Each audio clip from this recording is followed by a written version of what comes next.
Welcome to How to Talk to Kids About Anything with Dr. Robin Silverman, a podcast loaded with practical tips, powerful scripts, personal stories, and simple steps to make even the toughest conversations easier. So get ready to get the information you need to make the impact you want from someone you trust, your friend, parenting expert, Dr. Robin Silverman. Hello and welcome to How to Talk to Kids About Anything, where we give you the tips, scripts, stories, and steps to make even the toughest conversations easier. I'm so honored to be your host, Dr. Robin Silverman. I'm the Child and Teen Development Specialist, speaker, and kid conversation expert, and most importantly, parent of two great kids who give me the opportunity to love, learn, and grow every single day, whether I want to or not. Believe me, I get it. It's not always easy, but we're in this together, and we have some great people helping us along the way. Now, what if we could compile all the unwritten rules of being a good guy in one place? That's what we're doing today during our show, and it comes down to one major lesson that keeps our favorite young boys, young men, teens, tweens from crossing into some ugly territory, and it's simple. Other people are also humans, right? And because other people are human, we want our boys and young men to be aware of how they conduct themselves in all of their interactions with their family, their friends at work, to women, online, in the world, and yes, to their own selves as well. Our next guest gives it to us straight. And for good reason. She wants us all to raise kind men who show respect and see everyone's humanness and dignity.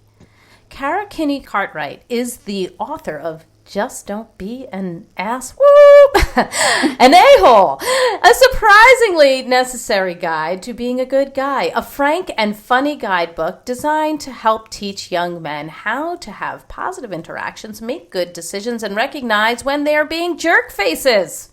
Kara lives in suburban Maryland and works in legal publishing. She married a total good guy, and through relentless lecturing, teasing, and cash bribing, as well as tricking, they have raised two sons who are not a-holes for the most part. If you happen to know her in person, she wants you to know that her book is not about you for the most part. Welcome, Kara Kinney Cartwright, to How to Talk to Kids About Anything. Thank you so much. What a wonderful introduction. I'm very happy to be here. Well, I'm glad you're here. Before we get into everything, for those of people who haven't yet picked up your book or heard you speak, can you tell us what gets you up in the morning and what got you so interested in talking about boys not being a-holes? There's this moment in parenting, and speaking from my own experience, which is parenting adolescent boys, when you realize that your precious little angel looks like a man and sounds like a man to everybody else. And in that moment, I think you begin to question yourself as a parent, and you start to wonder, have I told them everything they need to know before they go out in the world?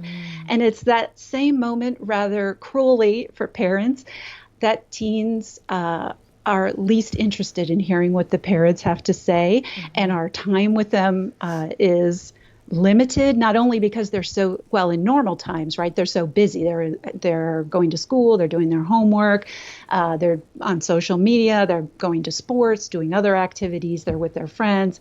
And so it's tough. It's really, really tough in that limited window when we finally realize that our boys are becoming men and going out to impact the world, that we have an awful lot to tell them in a very limited bandwidth to do it. So that's what this book is all about. Yes, absolutely. I'm sitting here picturing in your home, like I'm like just trying to figure out, like, did you have notes all over the place? Did you start talking to them early? Did you, stop them in their tracks and tell them to back up and come back in and try again? Like what was it in your house that kind of defines this book in action? Well, I would say all of the above, because part of what we have to do as parents is keep trying, right? So we try everything. We're leaving notes on the mirror. We're texting. We're Snapchatting. Some of the moms are on TikTok now. We're strapping them into the car and talking to them when they can't escape us. We're yelling down the stairs in the general direction of the gaming lair. We're calling as they head out the door. We may have like 2 seconds to give an admonition or a piece of advice, almost always when they have their back to us, right, at that age. So it's all of it. It's all of it. I think that's part of successful parenting, is just constantly adapting to your child's emotional state and their availability and their preferred communication method and style, and then just keep reinforcing those messages, the same ones really that you've been giving them since they were 4 or 5 years old, over and over and over, for the new context that teenagers are living in. So in my character education curriculum, Powerful Words, when I talk about the character concepts of honesty or trustworthiness, I say that it's about behaving with integrity, whether all eyes are on you or all eyes are looking away. That is, when you're in the midst of a peer pressure situation and everybody's looking, or when you are alone and only have yourself to consult with as to what you choose to do. So in your book, you talk about not being an a-hole when you're at school, not cheating, not giving into peer pressure. And it prompted me to think about that concept again.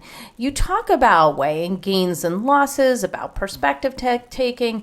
So can you discuss how we can help our boys and young men make good choices, not to be an a-hole, whether all eyes are on them or all eyes are looking away, when they're in school or sort of out in the community with other people who might already be from school, like classmates?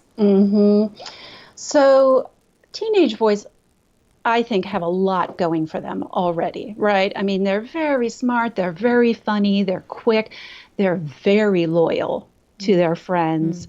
They can smell a hypocrite from 1,000 miles away. And they're totally gifted at disdain, right? There is no disdain like teenage disdain. So they have so much going for them, and I'm a huge fan of them. But I think most parents would agree that they're not great at impulse control, and they're not terrific at assessing risk and predicting consequences to themselves and to the people around them. And those consequences could be very small, or they could be big deal consequences. And so I think as parents, one of our challenges is to help personalize the impact of choices in a way that becomes important to our teenagers, that in a way that's so important maybe that it outweighs that fear of embarrassment and rejection and that just all-powerful peer pressure. And so that takes some talking. There are a lot of situations in which teens think, oh, it'll be fine, nothing's going to happen, it's going to be all right, and if anything happens, it won't happen to me, or if it happens to me, it won't be a big deal. And so some of that, helping them to make good choices is to really talk through those consequences longer term. And some examples are just recently,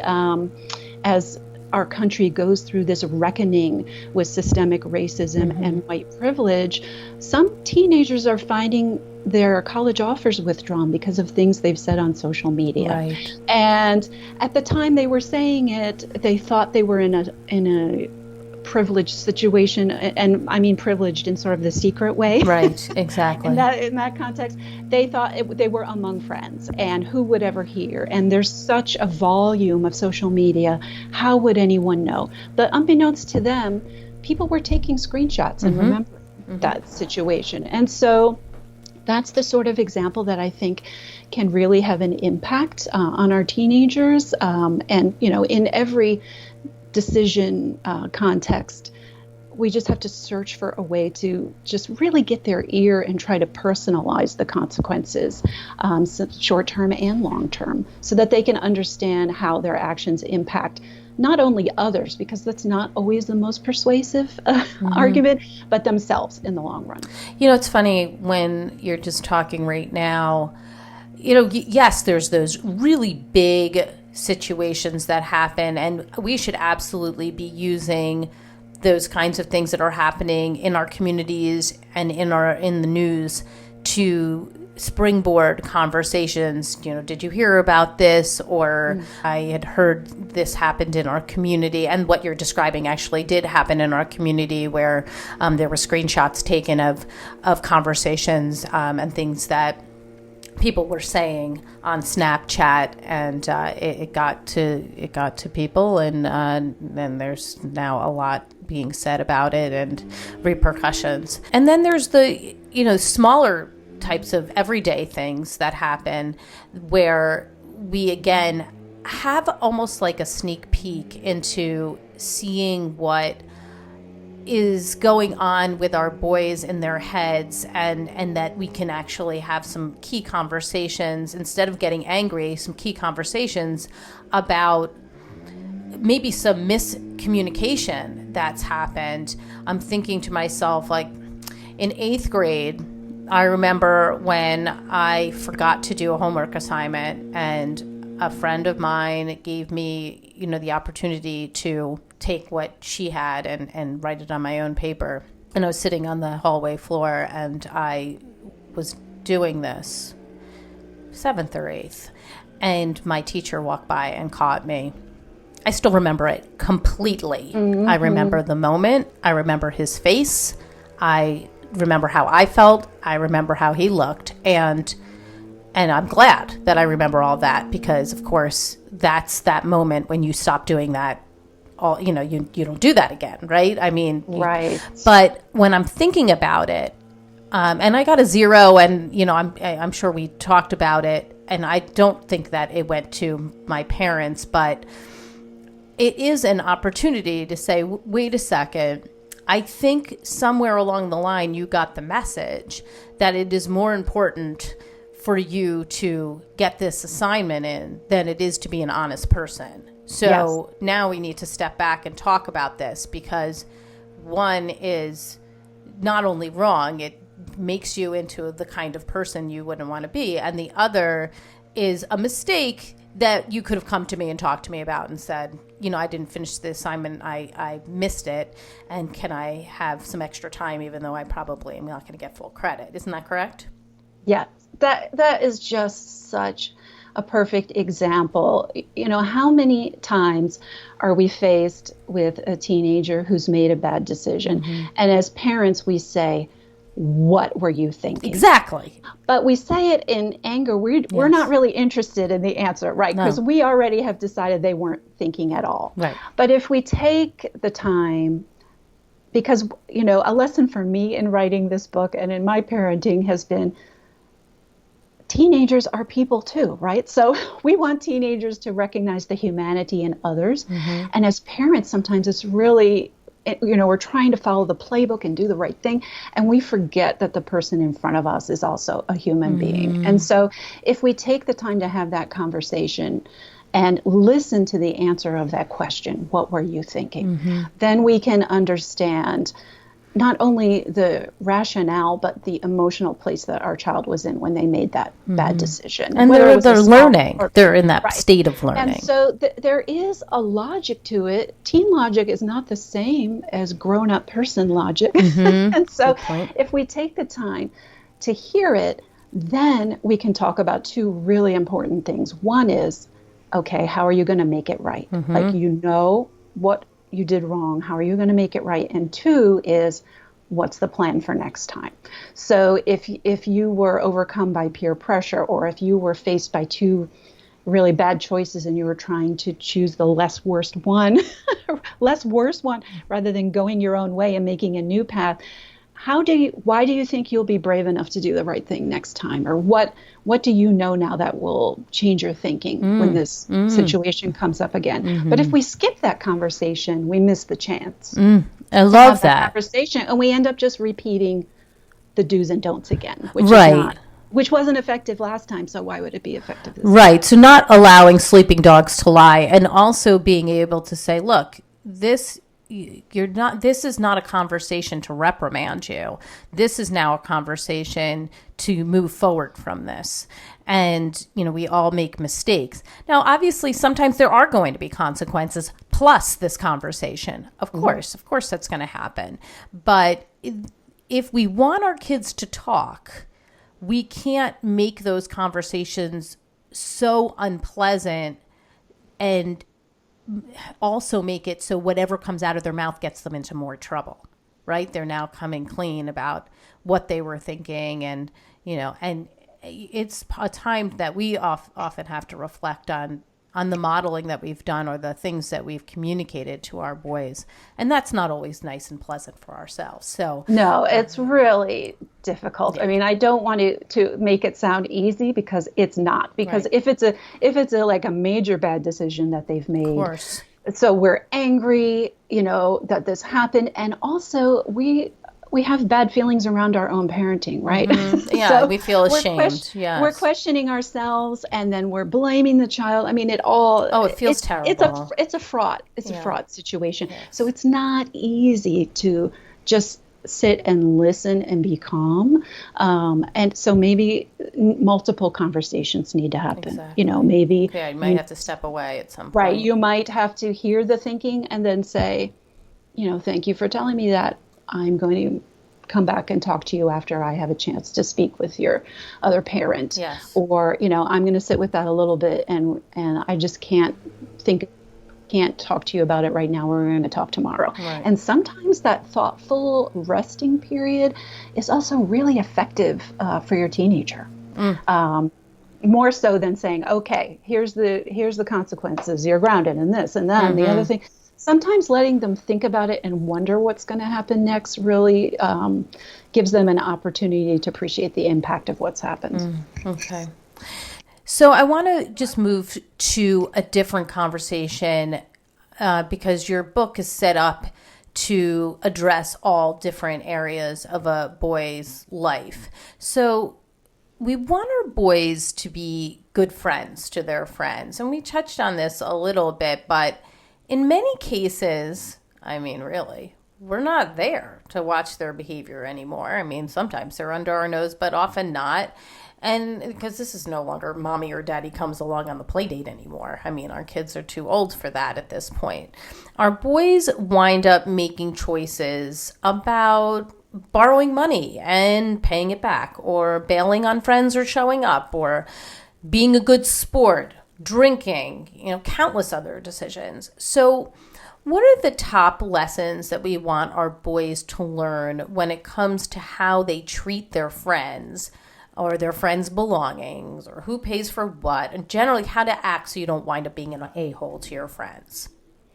I think as parents, we have the benefit of looking back on that time in our lives. And we remember who was good to us and who treated us like people. And some of those people are still our friends. And the people that sort of hung around in our orbit who were just may have been amusing to us, and maybe they made us laugh, or maybe we were laughing at them. But the people that we couldn't count on, those people aren't with us anymore. They are not still our friends. Right. And so part of looking back on that period of our lives as parents is to share with our children what really matters in a friendship, and it may not be what you think. So, and I think there's a risk amongst teenage boys, amongst their friends, because they have such strong loyalty, that they feel like anything goes. Sure. Like I can do anything. This guy's going to forgive me. Like if I don't pay him back, it's no big deal. Yeah, I asked him for 10 rides. He always gives me a ride. It's fine. So, the sort of relaxed relationship where teenage boys may not realize that somewhere way in the back of their mind, people do kind of keep track of that stuff. Right. And they kind of keep track of who's a plus in the relationship and who's a minus in it. And that, if these people are important to you and you enjoy their company and you still want to be friends with them when you're not in the same class with them all day long every day, or you don't have sports practice with them for 3 hours every afternoon, when you start to separate and go your separate ways, and it seems like a long way off, but it's coming really soon. That if you want to maintain these relationships, you got to keep your word. You got to do what you say you're going to do. And you have to sometimes act in the best interest of your friend, even if it's really, really hard for you to do. And it's not, friendship is fun, but it's not always fun. That there's work involved in a friendship. And so it's important for them to realize, just at the most basic level, what it means to be the guy who can be counted on to help other people do the right thing. What was your guidance to your boys regarding money? Like, if they borrowed money, how quickly they needed to pay it back, or if somebody was giving them rides about gas money, what, or going out to eat or whatever with their friends. What was your guiding principles?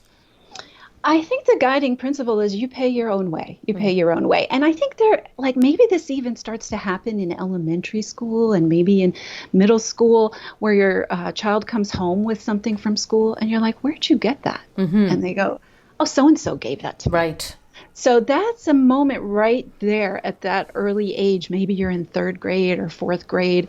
Maybe it's even younger, in kindergarten, where you could say, well, that's not yours. That's not yours. They may, I don't know why they gave it to you. Let's talk about that. Did you give them something? Was there a promise? Oh, it turns out there was a promise. Right. You were going to pay for. Well, where did you think you were going to get that money? Oh, it was from grandma's birthday card or what. You can sort of talk through what was the plan there. But I think that's the sort of lesson that actually starts to happen quite early, that you can talk about, well, why do you think you should have it? Do you think you should have it more than they should? Well, even if they have more of that than you, it's still theirs. That doesn't make it yours. Like, were they sharing? Was it a gift? What's the relationship? Just to sort of help them think through, like, what does that do to your relationship when you're on the accepting end of that? And how does it impact your relationship when you're on the giving or the loaning end of that? And that in general, it really works out better if everybody does their own thing. And sometimes that means you don't get to go. And that sucks. Like, right. That's not a good feeling. But other times there are other people who can't go, and that's not great for them either. So it's just, there's always someone with more than you. There's always someone with less than you. It's always going to be like that. So the sooner that you can accept that and appreciate that it's not actually the true, honest end of the world, if you don't get to do something or have something, the better off you're going to be. It also might be a good time for you to say, if that's something that you're interested in, let's talk about ways that you can earn the money to be able to do that. And it's also a time to be able to say, okay, I can understand you're going to do this. You did this trade. So did he value what you gave him as much as you value what he gave you? Did it feel fair? Does everybody feel like they came out better for it? Because I feel like in some ways, of course, we want our kids to see that and be able to do that. That's part of childhood. And I gave him my Rubik's Cube and he gave me this, bobblehead, and everybody feels like they came out better for it. That's, those are good situations because they are now considering both what they got and if what they gave was as valuable to the other person. So, for me, I feel like as you can pay your own way, but you also can allow for some of those things to happen. And if they feel like, I am feeling a little sad about the exchange, well, what's really going on there? Are you feeling like he cheated you or you cheated him, or, what is that thought? Because those are valuable feelings that are coming from those exchanges and maybe will help to guide what they do in the future. Would you agree with that? Oh, that's so perfect. And you put it so much more beautifully than I ever could have. The fairness principle, right, is really what underlies all of that. And so I love the idea that that is the opportunity to start talking about that. That's perfect. Good. All right. So, we've talked about friends and we are talking about school. And if we can look at our homes, we've all heard, and I was thinking about this while reading that chapter on family, we've all heard that children and teens need a safe place to kind of blow off steam and, be themselves after a hard day. We all have friends who say, oh, it's better for them to be like awful when they're at home than if they're at somebody else's house. And you're like, yeah, no, it's, of course, like we don't want them to be awful in public, to other people. And yes, I'd rather it be in the house, but like, do I really want this in my house? We don't want to raise a-holes who are rude to the family. And it does push my buttons, if you probably can hear that in my voice, that if we're heading in that direction, it definitely pushes my buttons if my kids are, starting to, put on their bossy pants and, make me feel like their employee. That does not feel good at all to me. So what do you want boys and young men to know about how to talk to their parents or their siblings and what to do when, parents really want to raise sons who are kind to their families? What are we supposed to be doing in that situation when we, are seeing that our kids come home and they kind of let loose, but like in the worst way possible?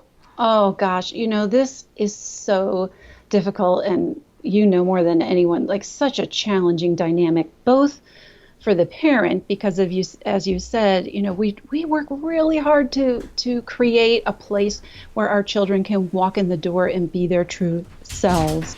But that also means that when there are spleens to be vented, they're being vented in our general direction. So that's not a fun place to be. And then on the teenager side of it, I mean, honestly, when I asked myself, how old was I when I realized that my parents were actual human beings? I might have been in my 20s, right? So we're the very last people that the teenage brain can comprehend as a human person. We try to say, like, daddy feels pain, right? Right, yeah, it's like so hard.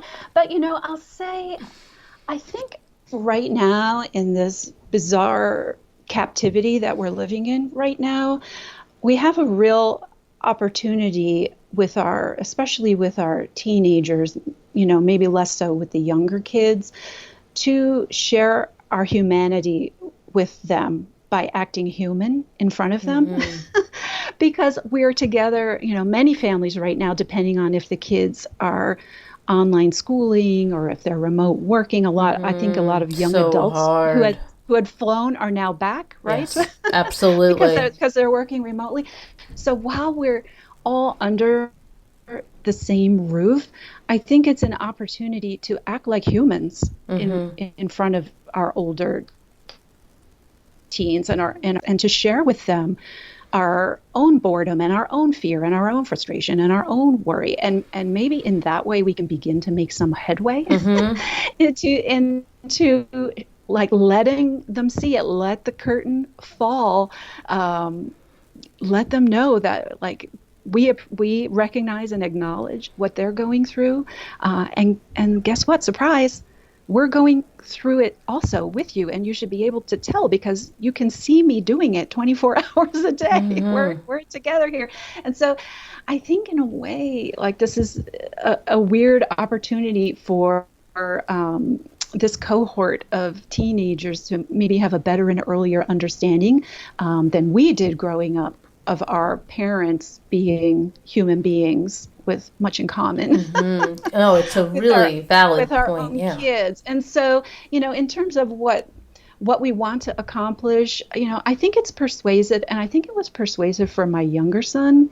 My older son is 22. And he is living on his own now. And so he's sort of been a helpful mentor to my younger son as he comes through the end of his adolescence. He's 19. And so there have been moments, when our younger son still lives with us. He's in college, and so he's home now. That the power dynamic is really hard, right? Because he's becoming an adult and he's becoming more independent, and yet we're still here. And so there have been moments where my older son has said to my younger son, just go with it. It's going to be easier. Like, just tell her what she's asking you, and then leave and do your thing. It's going to be fine. And so, nice counsel. I think there's, a point, and it's earlier for some. My older son realized it much earlier than my younger son did, that if you treat your parents with a modicum of respect and you share enough information with them about your life, that they feel like when you ask them for permission to do something, they're actually deciding. You're not just telling them. Yes. Oh, right. Like the difference between, take me to my friend's house or right. May I go? This is what's happening. And, it's not in 5 minutes. Maybe it's tomorrow. Yes, exactly. So, he had the realization that if he kind of got with the program of relating to us in a more adult way, rather than like having, I call it a mantram, which is like when a person over 5 foot tall is slamming the door and stomping his feet and like throwing himself on the bed. He realized that if he related to us in a more adult way, then that worked out a lot better for him, that he was able to have more leeway and, more freedom, and because there was more trust. So I think it's the tendency of many teenagers to keep a lot of secrets from their parents and to just, and things that don't even matter, like what app are you looking at? Never mind, or, right. Who are you texting? No one. Like their reflex is to share zero information.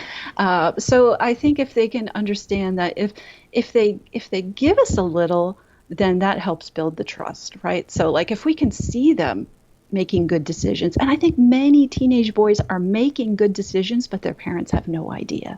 So if they were a little more forthcoming with us and a little more conversational and a little less screamy, then maybe it starts to help our brain also understand that they're becoming an adult and that there are some changes we need to make in our approach too. But those things sort of have to happen in tandem, which is really, is that something really that you feel that parents should be talking about with their kids, or by experience there to learn that?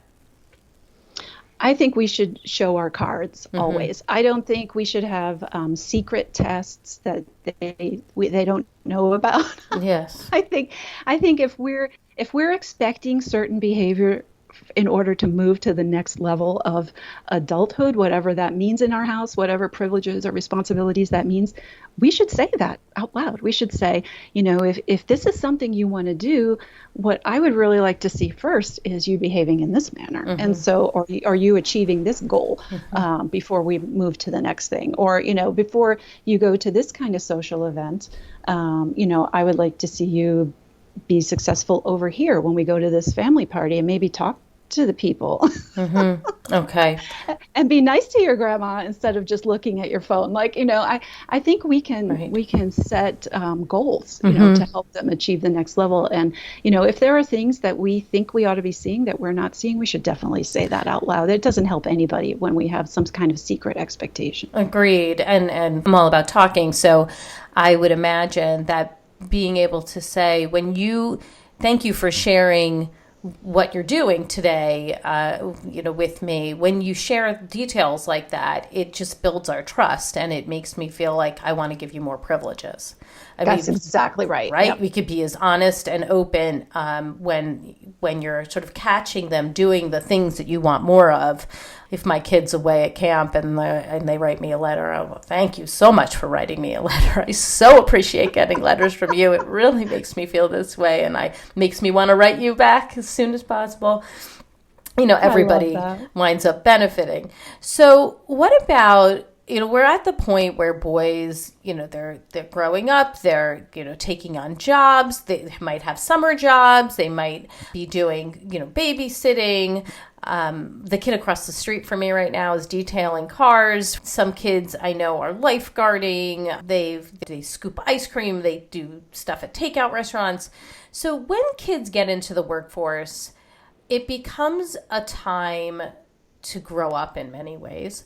So what do you want boys and young men to know about responsibility when it comes to work? Whether it's, doing things within the house that they've, committed to do or need to do, or outside of the house. And why is it so important to not be an a-hole at work to others while they are in that situation?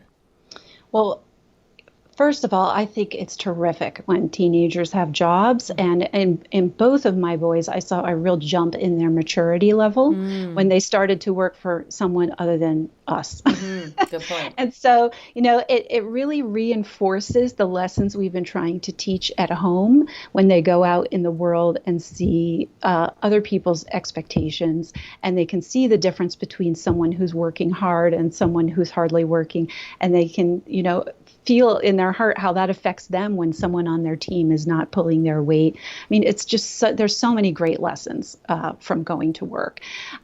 What I have seen, and I have to say, my family is very privileged in many ways.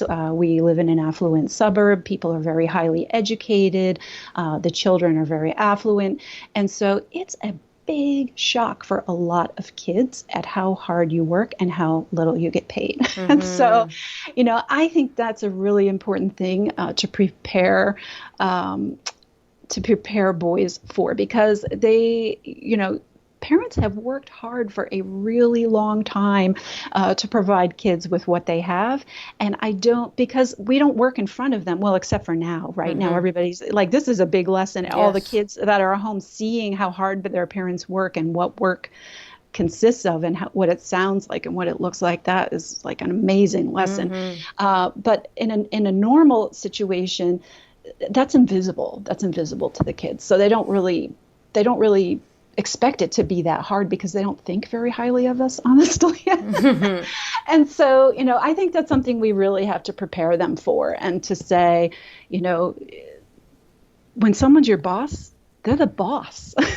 So you have to do what they say. Mm-hmm. And they're paying you this money, and that's what you agreed to work for. And you may not think it's very much, but that's the job, and they're willing to pay you for it. And as long as someone's willing to give you money for that task, it's not a thankless task. It's a task with value. Mm-hmm.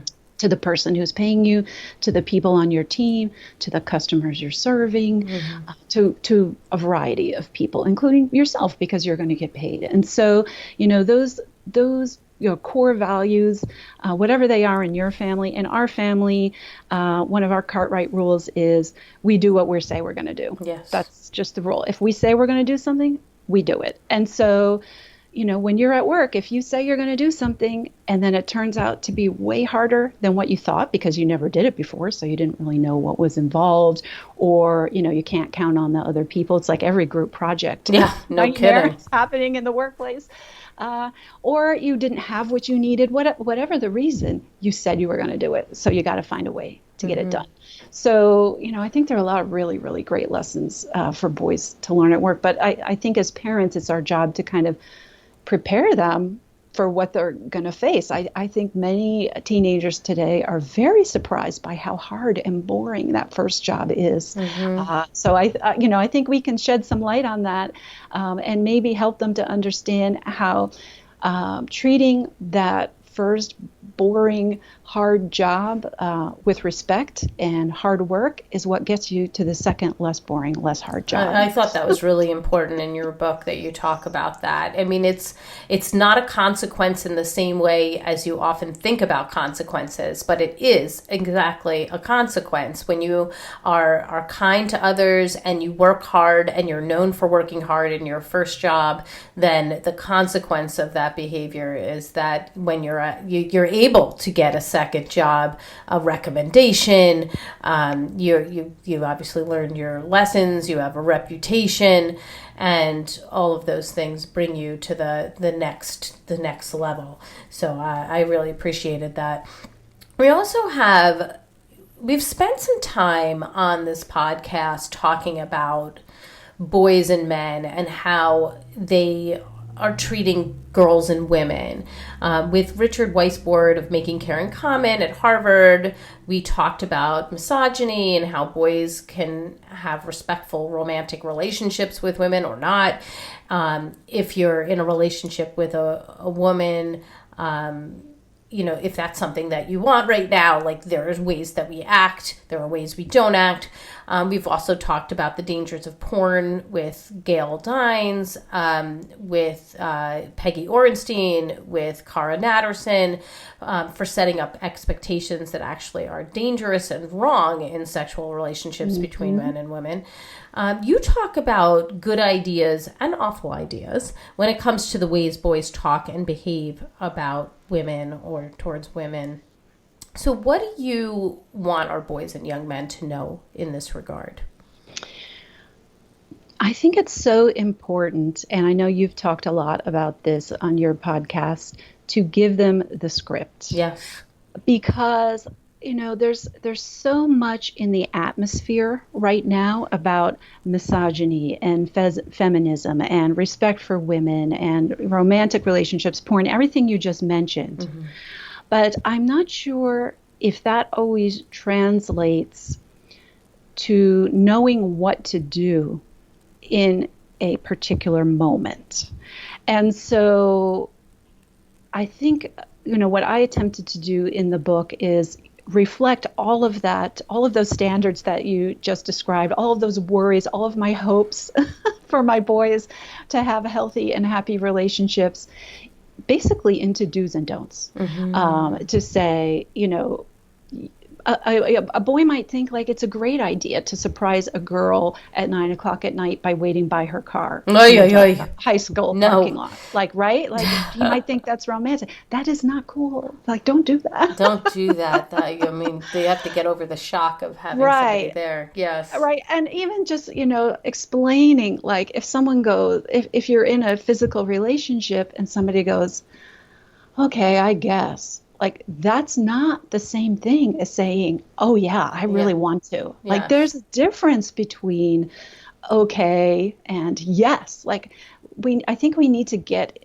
really dig into those details and to describe what we think respect and consent and communication and understanding, what those things look like, so that when the time comes, they're not making it up as they go along. They have a plan. They have a set of words in their mind that feels comfortable to them.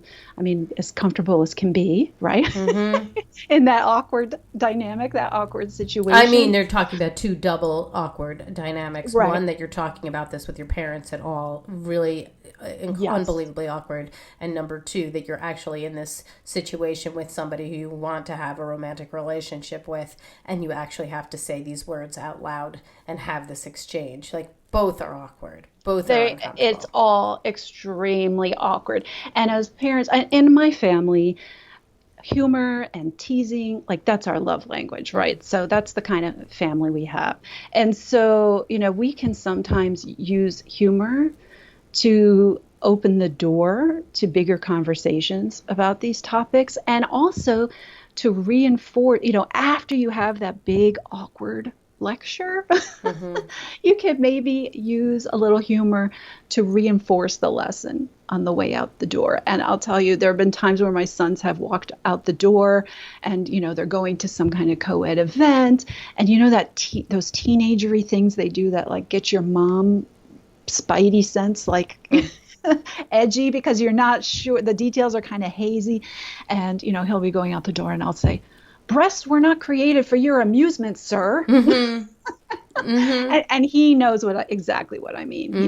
He knows that mean like this is not a public thing that happens. This is a private thing that happens, and people need to give consent, and both parties need to be clear-headed. Like we've already discussed all of that. So, sometimes that awkwardness, you can maybe dispel it with a little bit of humor. Oh, absolutely. Thank you for giving that example, because I'm sure people were wondering, oh, wait, what's the kind of thing that is going on, and that we might say,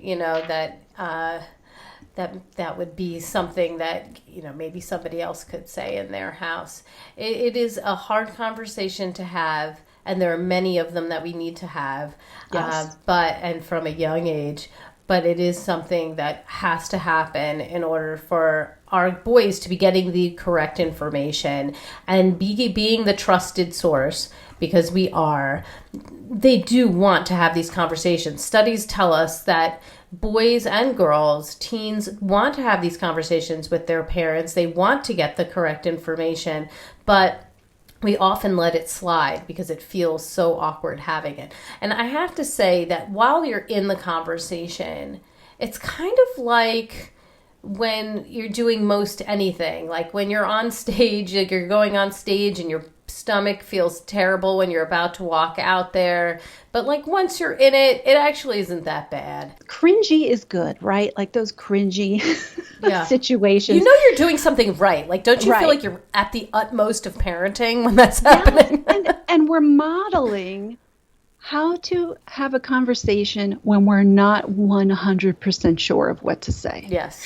When we're trying to do the right thing, but we're not completely sure of how to do it. Yes. And that's so important because, I want my boys in any social situation to be the one that does the right thing.